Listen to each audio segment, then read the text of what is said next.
Hey guys, what's up? This is Wraith 55, and I'm just here to talk a little bit about the Axmen, the Astonishing X-Men. And I kind of wanted to talk today because I've been doing a little science, doing a little experimentation in Ultimus 7. So this is just raw Ultimus 7. So some of you guys might close the video now because, if you're doing 7.5, you're doing Doom Raid, this is not going to be a helpful video.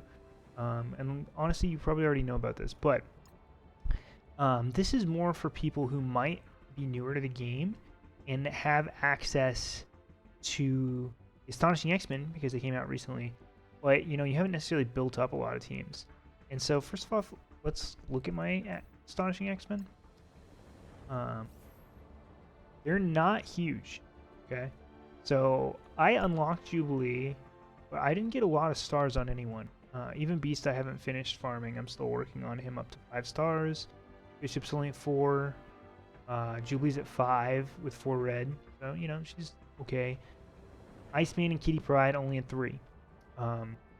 That's because I didn't buy any of these guys. I just blitzed for them. Beast, I think I might have paid for his RTA. No, actually, I think I didn't pay for that one. I had a feeling that he was going to be farmable soon. Bishop, I'm not sure how I got 4 stars on him. You know what? I think I cored out a few orbs for him, and I got lucky on one of them, and so I was able to raise him to 4 stars. I did pretty well on his blitzes, but only 4 to 10%. So, anyways, so let's take a look. So the reason that I made this video is because I'm getting really amazing results with them in Ultimus 7. Now, Ultimus 7, it's not that hard for a lot of people. I mean, there's plenty of ways to beat this. So, it's not incredibly surprising that the Astonishing X-Men can win here.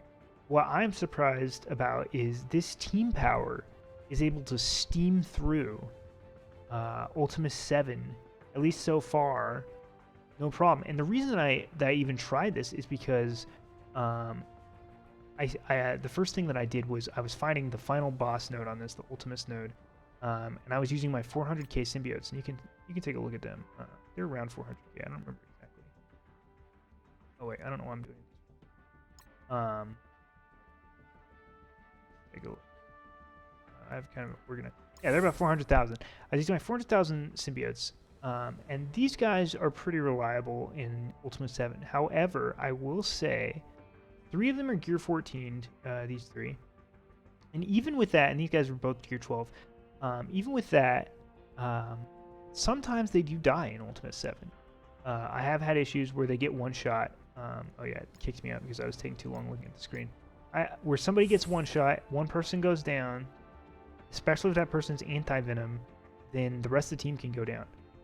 I am sure that the Astonishing X-Men have the same problem, but the Astonishing X-Men are half their power, and we're not talking about, apples to oranges here. These are the 2 premier raid teams in the game, and the Astonishing X-Men is outperforming symbiotes that badly. It's, I know it's not a surprise. I guess it's just the magnitude is shocking to me. So let's actually take a look at these guys running through, and I hope I don't get murked here because, but I just ran through the other ones leading up to this one, no problem. Like, no one even got really hurt. And the reason is that, Bishop tanks that first hit, no problem at all. And then they end up getting enough speed and everything that it ends up not really even being a problem. So let's take a look. I'm just gonna run this on auto because that's what I do with raids. I don't really like to control it. It's just too time consuming. So you can see, we'll turn down the speed a little bit. Iceman, a lot of people are kind of haters on Iceman, but him providing slows to everyone is so important in these raids. It's crazy. He also does damage reduction. He does minus 10% damage to the enemy team, so I'm not even sure if I have that because my Iceman isn't very beefed up.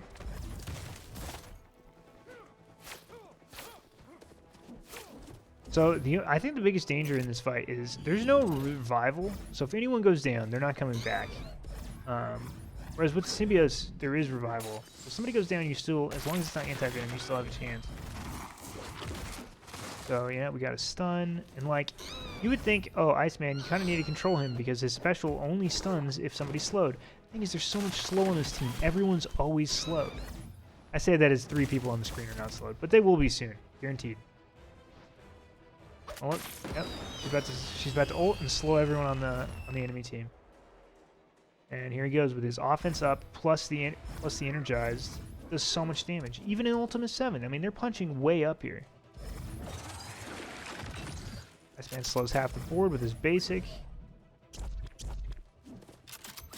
I have Striker on Kitty Pryde. I don't really know if that's the optimal setup.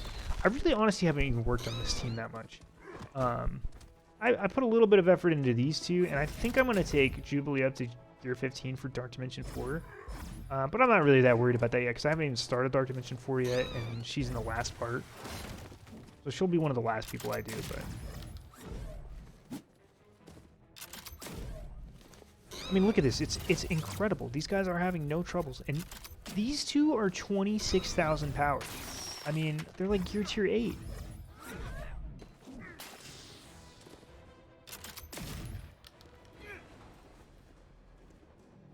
I'm just blown away by the performance of these guys. I mean, look at Bishop. He's taking no damage. And he's a little bit more powerful than everyone else, but he's still only like 45,000 power. I mean, and that's astonishing to me compared to, you know, my 90,000 Carnage, who he's a pretty strong character. Like, he's pretty tanky, and he has trouble in these nodes, like, surviving sometimes. They focus him like they focus Bishop. Now, Bishop has double defense down right now, so we'll see if that becomes a problem. Beast has a cleanse, but I don't know, you know, if he doesn't have it up. Yeah, so I'm a little worried about Beast here. Let's see.